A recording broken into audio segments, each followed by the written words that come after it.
An old man over 80 years old invading their beds. He would start rubbing his feet, eventually touching their bananas and sucking on them.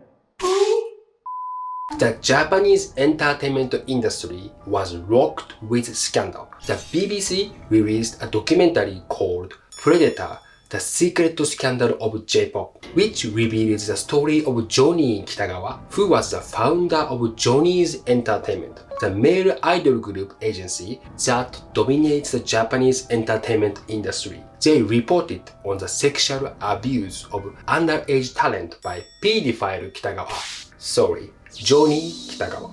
At the same time, a former Johnny's Jr. member, Koan Okamoto, went on YouTube to accuse Johnny Kitagawa of the sexual assault that he experienced. Johnny Kitagawa was certified by Guinness World Records as producer of the most chart-topping artist in 2012. He is now the new Guinness World Record holder for producer who has sucked the most underage artist bananas in almost half a century, and this Guinness record will never be broken. He continued to suck bananas until his death at the age of 87. Today, I would like to discuss in detail Johnny Kitagawa's sexual abuse of teenage boys and the domestic media's failure to report it. In an interview with the BBC, a male victim said that the company Johnny and Associates is Japan itself. Watch this video to learn more about Japan's problems.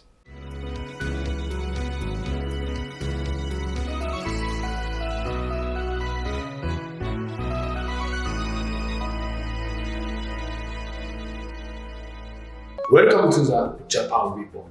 Today, we have a special guest. Hi guys! I'm here today because Meshida wanted someone who looks good on camera and can actually speak English. So I'll be helping out and telling better jokes than Ken-san. White Beach! Today, again, our guest is Ken Suzuki. Sorry guys. He is an unknown comedian who studies the Japanese entertainment industry. Hello, I'm Ken Suzuki. Meshida-san, it is rude to say that I am unknown. I have a future. I will surely become a star in the future. Ken-san, now is your future. Meshida-san, screw you. Meshida-san, Johnny Kitagawa took advantage of young people who dreamed of becoming stars with a future, brainwashing them and sexually assaulting them in the name of love. Ken-san, don't worry. Johnny Kitagawa was not interested in sucking stinky old bananas like yours. Meshida-san, shut the fuck up!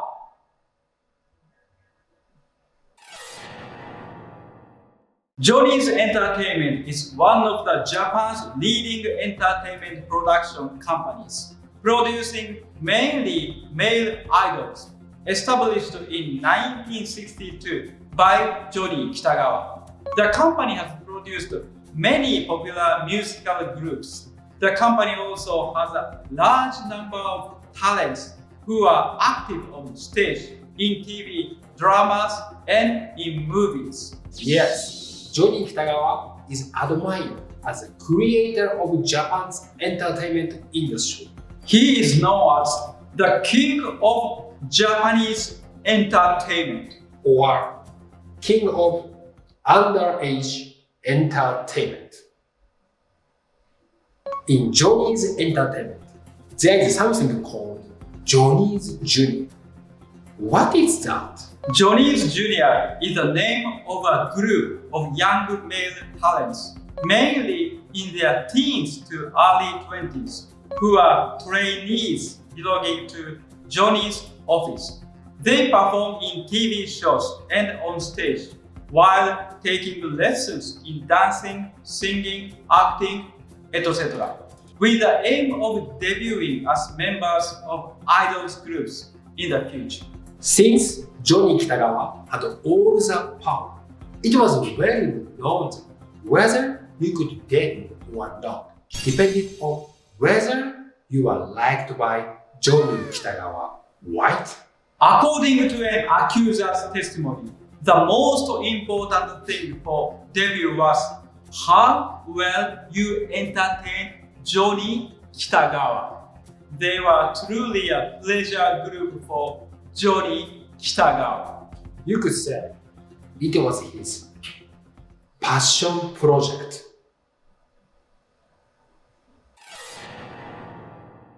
First, Johnny invited several of his favorite boys to his home, which was called a training camp or house of horrors. There, he was said to sneak into where his favorite boys were sleeping. It's like a traditional Japanese yobai or night crawling. An old man over 80 years old invading their beds for the boys. It was not a night crawl, but a horror story. 80 years old. Imagine that, folks. It's like if Ken Suzuki came into your bed and ate your banana. I really feel sympathy for those teenage boys. Meshida-san, I'm not that old, and unlike him, my banana is tasty. Lai-chan, what do you think?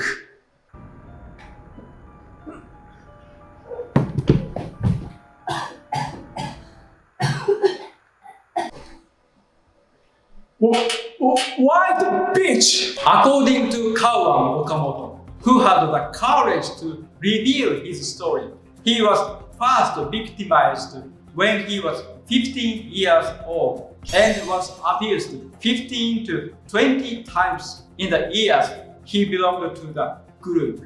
He said that usually Johnny Kitagawa would offer to give the boys a massage. He would start rubbing his feet, eventually touching their bananas and sucking on them. Worst of all, he would sometimes continue to suck on their bananas until they finished. I have a new image of hell.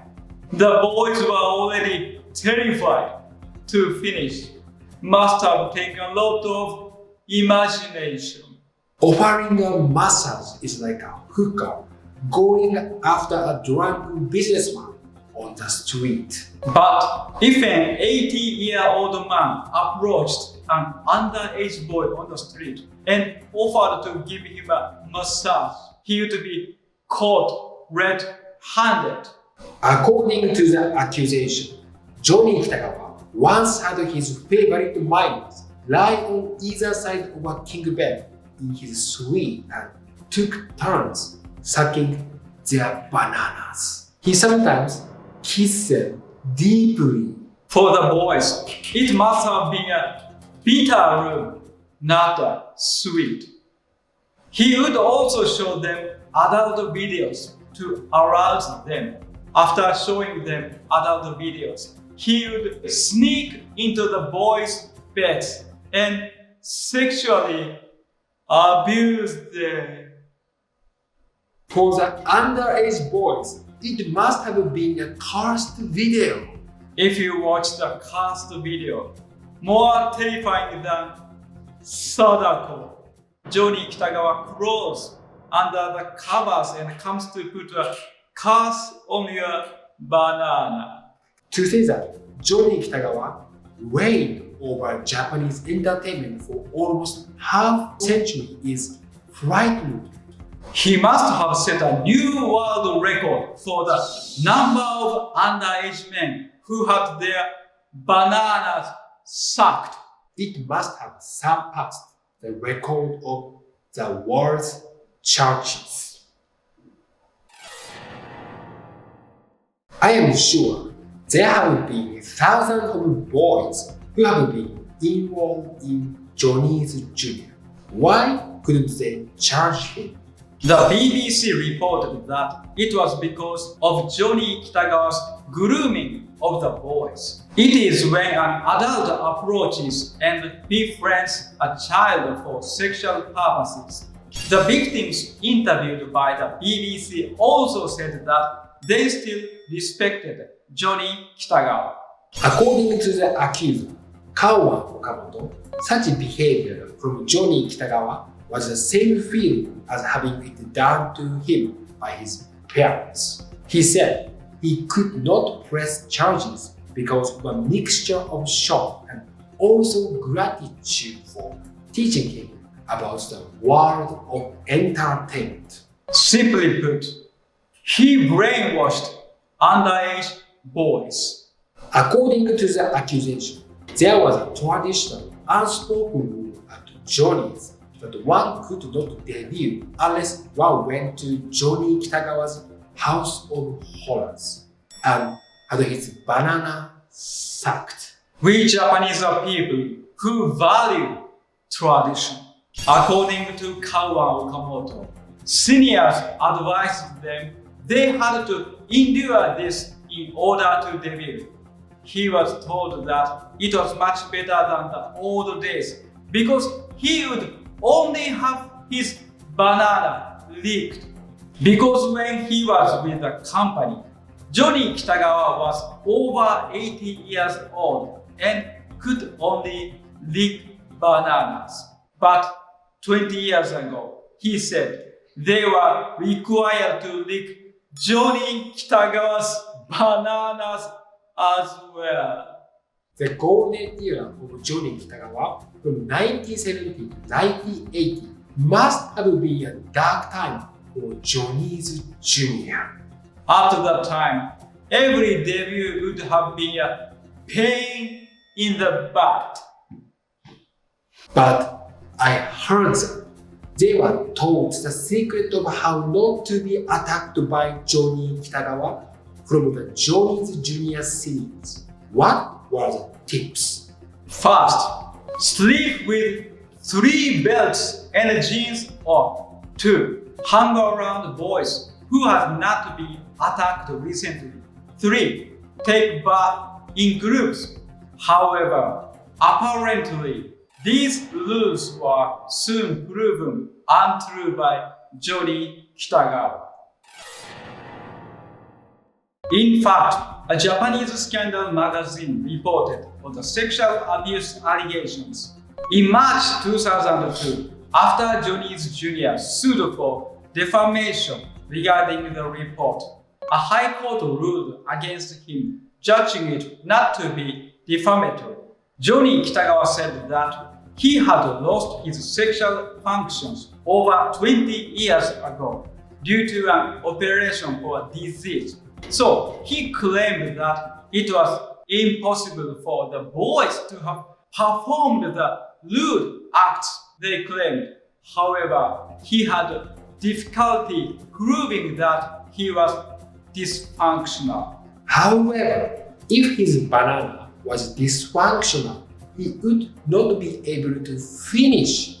He would be horny all the time and could lick teenage boys' bananas for a long time. If so, then Johnny Kitagawa must have been an old sucking demon. What is terrible is that even though Johnny Kitagawa's sexual assault was basically admitted in court, the media covered it up and didn't report it. This led to the perception among the boys that would be blacklisted if they pressed charges. For the boys to debut, they had no choice but to endure. There is so much noise about the issue at the mall, but the major media hardly reports on it. It is strange, isn't it? Why? This is because of the close relationship between Johnny's and the Japanese media. Major media outlets use popular idols from Johnny's office to their profit. So they are more afraid than anything else that Johnny's talents will become unavailable. Secondly, Johnny's talents are used as hosts and guests on news programs. They are so successful now that they can't say the reason I am on this news program is because I sacrificed my banana to Johnny Kitagawa. The Japanese media is usually so pompous, saying that sexual exploitation is wrong. But what the Japanese media is doing is not a Me Too, but a Me Neither movement. It is very strange that they are not reporting on this issue in the Japanese media.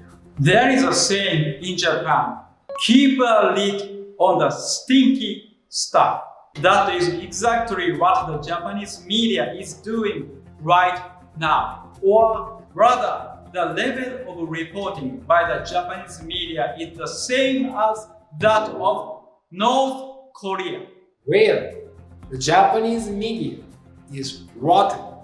They are like Ken-san's banana. Meshida-san, shut the fuck up! Ken-san, at the end of this video, what would you like to say to Johnny Kitagawa and the media that isn't reporting on him? Go to hell! Perhaps he has already arrived. Ken-san, by the way, is it safe to say such a thing? If someone related to Johnny's season, you will be in trouble. Meshida-san, don't worry. No one watch this city channel because we keep a lid on the stinky stuff. Ken-san, fuck you. Since the death of Johnny Kitagawa, there have been many revelations. Various talents have left the company, and Johnny's has been falling apart. One thing we must not forget is that Johnny's talent on TV now. They are all victims. You could say that Japanese TV is making charity programs with the victims. Let us offer our prayers to those appearing on TV. Yes. The BBC's revelations were a major factor in this issue. Now is the time for all foreign activists to speak out. The Japanese media is wrong for not reporting this issue. Now, for the first time, we need the help for foreign activists. Still waters. There's a strong undertow. The surface